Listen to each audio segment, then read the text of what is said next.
소년공 출신이다, 검정고시 출신이다, 좋은 대학 안 나왔다, 외교를 아느냐 이렇게 비판받았잖아요. 아이고. 네. 참 신기하네. 진짜 신기한 거 이거. 모든 영역의 언어가 이재명은 안 됩니다밖에 없어요. 그걸 말이라고 해요? 아니 외교라는 게 우리의 힘의 반영이잖아요. 그렇습니다. 아니 힘이 하나도 없는데 물론 외교력을 통해서 상승시키는 거 있지만 한계는 있는 거거든요. 근데 그 벽을 깨버린 거예요. 결국에는 우리가 윤석열 시대를 다시 한번 복귀해 보면 비교 한번 해봐요. 진짜 윤석열이었으면 다 퍼주고 얼마나 힘들었을까 생각하고 싶지도 않습니다. 윤석열이 저 말 했어봐. 에헤이. 윤석열이 통신부 뭐 이 새끼야? 저 말이 맞아요.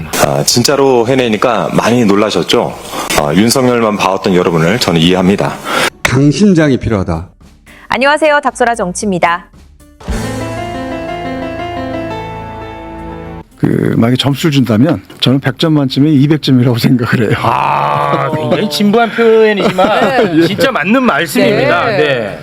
그리고 정말로 어려웠던 것은 대외적 관계에 있어서는 국내에서 정치적 입장이 좀 다르더라도 대외적 관계에 관한 한 정쟁의 대상으로 삼아서 국익에 반하는 합의를 강제하거나 또는 실패하기를 기다려서 공격을 하겠다는 심사처럼 느껴지는 그런 내부적인 부당한 압력은 참 없었으면 좋겠다는 생각이 들었습니다. 무엇보다 그 이재명 대통령과 우리 정부가 이번에 아주 최선의 결과와 최적의 성과를 저는 얻었다고 생각을 하고, 전체적으로 보면은 이재명 대통령께서 탁월한 외교력 그리고 국익 중심의 실용 외교가 정말 진가를 발휘하고 돋보인 무대였다. 뭐 제2의 새만금 사태를 우려했는데 트럼프 시대에 외교의 모범이 됐다.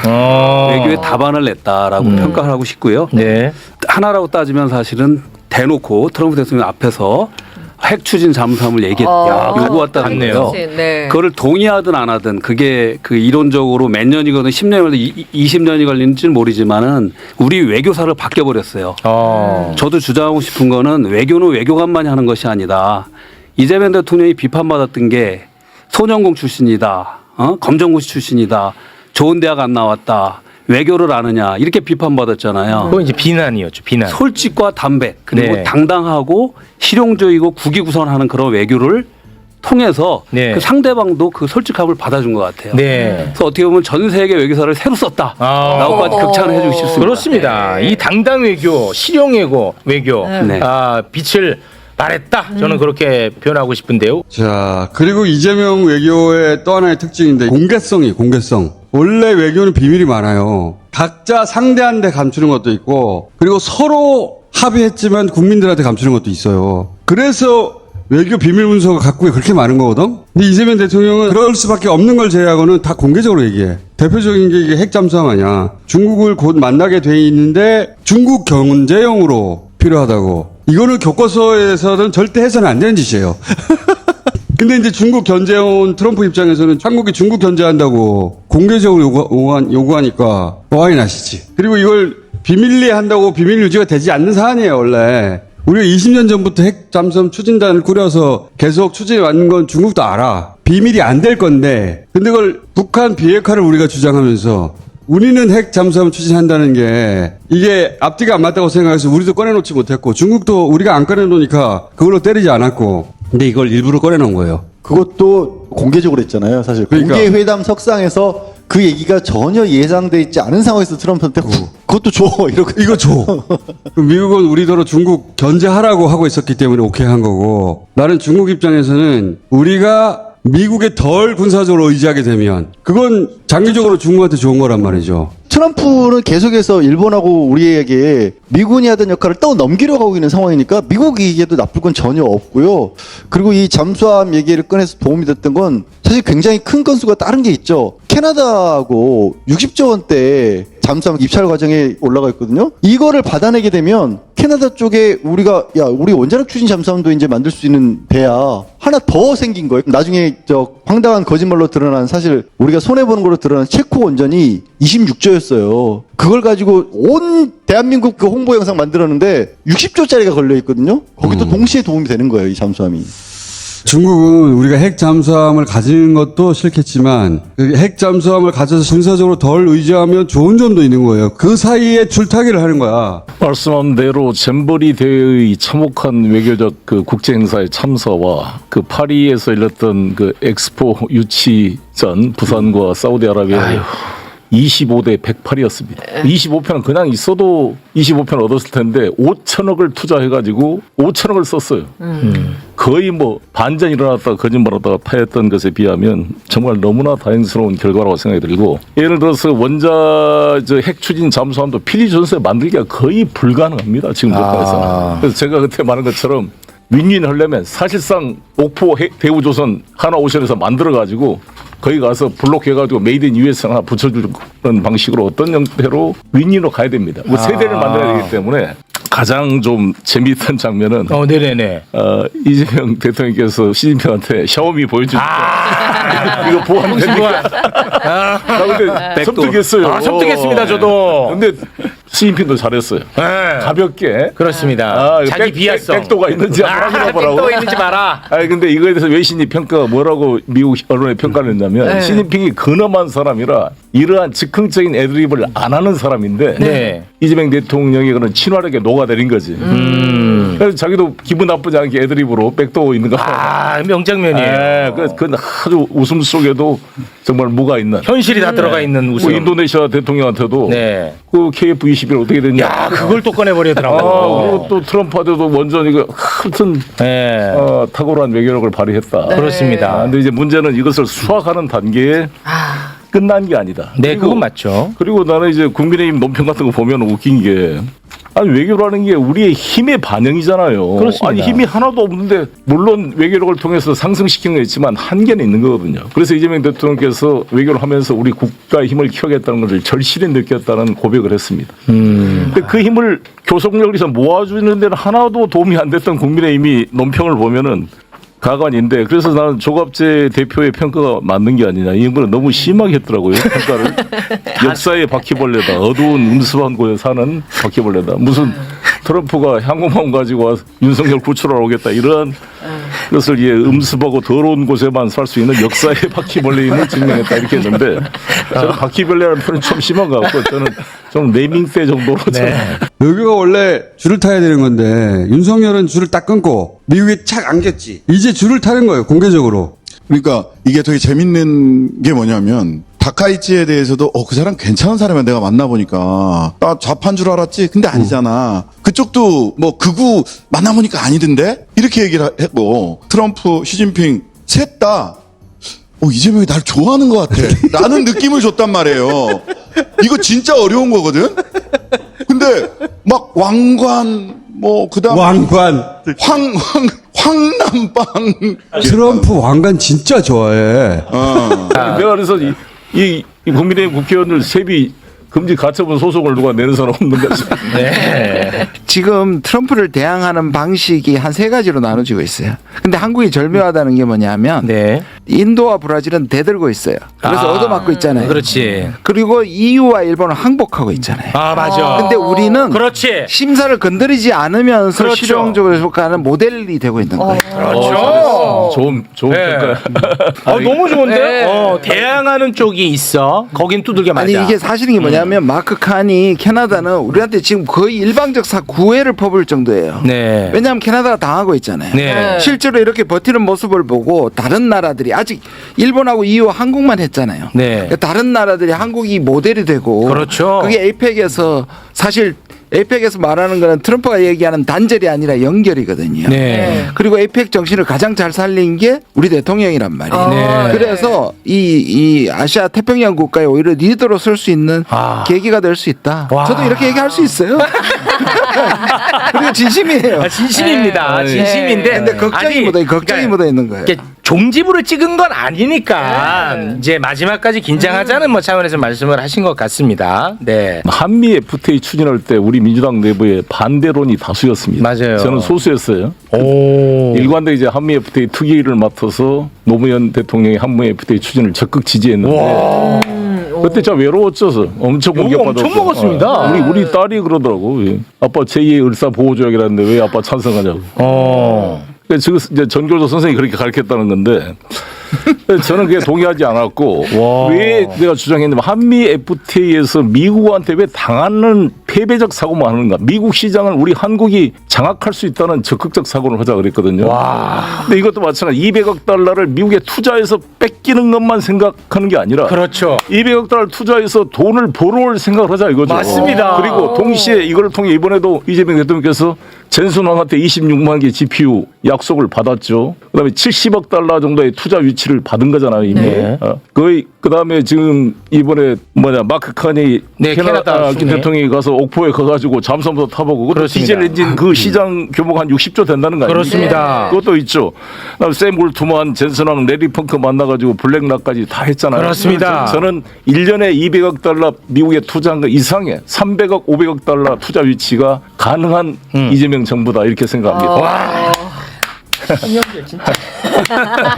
에이펙이 끝났는데 그중에 가장 인상적인 장면이 뭐냐? 저는 그 시진핑 주석한테 그 샤오미 그거 통신 보안돼요? 그게 뭐 압도적이었죠. 예. 이거는 진짜 통상의 외교문법으로는 절대 해서는 안 되는 거거든. 절대. 미국에서 이 중국의 제품들 다 해킹되고 백도어 있다고 그렇게 주장했는데 그거를 중국은 부인해 왔거든. 사실 샤오미를 들고 온 이유도 화웨이가 주로 문제였기 때문에 그걸 피한 것으로 보이거든요. 그렇죠. 근데도 굳이 거기서 얘기를 한 거야. 그러니까. 통신 보안. 근데 그만큼 놀라운 게 시진핑이 이걸 또 받아. 백도 확인해봐. 나 이게 진짜 놀랐어. 시진핑이 저 농담이 되는 사람이네? 시진핑 입장에서도 약간 반가웠을 것 같아요. 감히 누구도라는 생각을 했을 아니 텐데. 아무도 생각할 수 없는 가디언지가 기사를 썼어요. 시진핑 앞에서 중국 스마트폰의 보안 문제를 거론한다는 것은 강심장이 필요하다. 걔들이 보기에도 아슬아슬한 말인 거야. 아니 그래서 오히려 진짜 반가웠을 것 같다니까. 감히 그런 말 하는 사람이 없었을 거 아니에요. 야 이거 봐라 그런 느낌이 들었을 것 같아요. 시진핑 주석이 무슨 생각인지는 아무도 모르죠. 아무도 모르는데 듣자마자 웃었어요. 빵 터졌단 네. 말이지. 듣자마자. 그러니까 그 앞에 우리가 보지 못한 두 사람이 만나서 주고받은 스몰 토크들이 있었을 거 아니에요. 이런 사진 있잖아. 뭔 얘기를 하는데 이렇게 좋아하는 거지?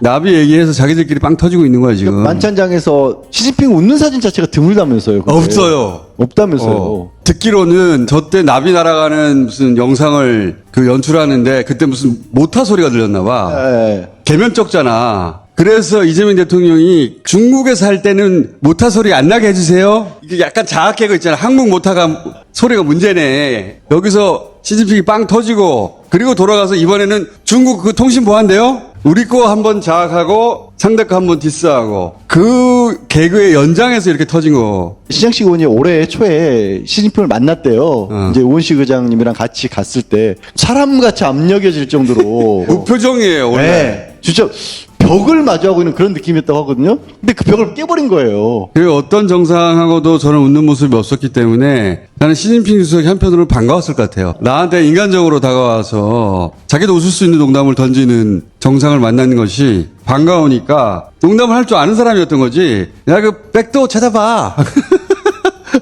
이런 것도 굉장히 센스 있는 농담이거든요. 할 줄 아는 사람인 거야, 그 사람. 확실히 이런 거 보면 농담도 캐릭터가 되게 중요하다. 그러니까 왠지 이재명 대통령은 개구진 게 있잖아요. 개구지죠. 약간 막내 같은 느낌이 있어가지고. 실제로 개구지고 유쾌해요. 예. 실제로. 그러니까 저런 농담해도 유쾌하게 받는 거고. 그리고 얼굴에 드러나자. 네. 어? 얼굴에 나 농담이다. 윤석열이 저 말 했어봐. 에헤이. 윤석열이 통신부 뭐 이 새끼야? 농담을 할 때 자기도 살짝 깎았다가 상대도 쳤다가 그 인도네시아 정상한테 막 얘기하다가 미숙은 어떻게 됐어요? 훅 들어가는 거 이런 거. 저희가 선거를 치르고 이럴 때까지 이재명 대통령이 하도 어려운 상황만 겪었기 때문에 맞아. 웃는 얼굴 자체를 잘 못 봤잖아요. 심각한 상황에서야 언론에 나오니까. 예. 근데 G7 갔더니 사람이 저렇게 잘 웃는 사람이야? G7 진짜 웃긴다 봐. 예. 보세요. 룰라 대통령은 얼마나 분위기 좋았어요. 서로 무슨 30년 만에 만났어 지금. 처음 만났는데. 진짜 되게 번거워하면서 편하게. 다른 사람들하고도 알지만. 마찬가지예요. 진짜 오래된 친구 만나듯이 얘기를 하고 막 파한데서 하고. 원래 정상들이 저런 게 없어요 잘. 마크롱 대통령도 얼마나 좋아요. 쫄래쫄래 쫓아가지고 아는 체하고 막 그러잖아요. 시진핑의 자연인으로서의 웃음을 외교 무대에서 처음 끌어낸 사람이야. 그거 보고 앞으로 외교 무대는 걱정하지 않아도 되겠구나. 다른 나라 정상이라고 저게 되니 안 됩니다. 역사적으로는 레이건 대통령이 외교 무대에서 농담 잘하는. 네, 굉장히 매너 좋고. 그래서 미국 사람들 좋아했고 농담도 잘하고. 근데 그건 레이건의 개인 캐릭터도 있지만 미국 대통령이니까 되는 거예요. 미국 대통령이니까 상대가 어떻게 받아들이는지 상관없이 농담 칠 수 있는 거야. 안 받으면 어쩔 건데. 그러니까 안 웃겨도 웃어줘야 된단 말이에요. 우리나라는 저런 적도 없고. 왜냐면 한마디 잘못하면 국익이 날아갈 수 있는데 교과서에 그런 거 하면 안 된다고 돼 있어. 본인이 아마도 워낙에 위기 상황을 많이 극복해 와서 약간 초탈해버린 게 아닌가 싶어요. 저런 건 뭐가 정말 이렇게 좋지 이거? 정말 처음 신기해. 만난 사람들끼리 뭐가 이렇게 좋냐고 이거. 아 참네. 참 신기하네. 진짜 신기한 거 이거. 응? 아니 저희도 뭐 방송 같은 걸 하니까 영업용 미소가 따로 있거든요. 근데 저건 찌르숨이에요. 요 뒤에 요 남자 없고 요 여자 없죠. 요 뒤에 사람도 통역들이야. 같이 웃고 있는 거야 지금. 응? 윤석열 때는 이 순방 좀 안 다녔으면 좋겠다. 진짜. 특히 양자회담 같은 거 할 때 눈을 안 쳐다봐요. 눈을. 상대방이 계속 눈 마주치려고 하는데 혼자 종이 쳐다보지. 그리고 방명록 쓸 때 컨닝하지. 아 씨발. 그때 상대방들은 모욕적이었을 거예요. 지는 읽고 있고 한 번도 안 쳐다봐주고. 쳐다보질 않아. 네. 윤석열은. 진짜 그런 영상 많은데 우리나라 언론들이 그걸 보도를 안 했어요. 너무 말도 안 되는 영상이니까. 우린 여기서 몇 번 틀었지. 윤석열이 다리 벌리고 앉는 것도 너무 창피했어요. 이렇게 벌리고 앉아가지고 자기 소리만 계속 보고 있잖아요. 의전은 계속 틀리고. 네. 김건희는 쇼핑 다니고 씨발. 정작 바이든은 윤석열하고 눈 안 마주쳐줬죠. 그렇지. 네. 쫓아다니는데. 네. 아유 부끄러워서 씨발. 그래서 김건희가 나서가지고 자기가 나서서 팔짱 낀 거 아닙니까? 오빠 나가. 우리가 이번에 진짜 잘한 게 뭐냐면요. 우리가 법안을 제출만 하면 15%로 돌아갑니다. 그러니까 우리가 11월 중순에 그 200억 불, 200억 불이죠. 그걸 내는 걸 제출만 하면 통과 안 돼도 그냥 그걸 저기 1월 1일부터 11월 1일부터 소급해가지고 하는데요. 그러면 이것도 조금 몇 달 끌어야 되지. 우리 당대표께서 정청래 당대표께서 빨리 하겠다 말만 그렇게 하시고 사실 몇 달 끌어도 됩니다. 이것도 알려주면 안 되는데.